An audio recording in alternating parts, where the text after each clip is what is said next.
अस्सलामुअलैकुम प्यारे दोस्तों, सातिब टीवी से मैं हूँ मोहम्मद सातिब। प्यारे दोस्तों, आप ये तो जानते हैं कि कुरान पाक की ये सब तोज़ा सूरतें हैं। प्यारे दोस्तों, क्या आप जानते हैं कि कुरान मजीद की 11वीं सूरत का क्या नाम है?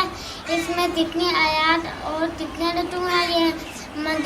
ये मदनी सूरत है, ये मक्की, ये 30 पारे में है।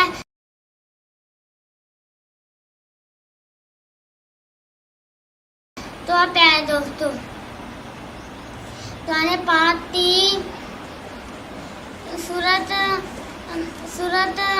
सूरत नंबर 11 का नाम सूरत हूद है। इसमें 123 आयत हैं और 10 रकू हैं। ये मक्की सूरत है, और ये 11वें पारे में है। तो क्या दोस्तों, उम्मीद है आपको ये तुम्हारी मालूमात वीडियो ज़रूर अच्छी लगी होगी। अगर इसी तरह की मालूमाती वीडियो हासिल करना चाहते हैं तो मेरा चैनल सातिब टीवी को सब्सक्राइब करना मत भूलिएगा, ताकि आप मेरी आने वाले वीडियो मिल सकें।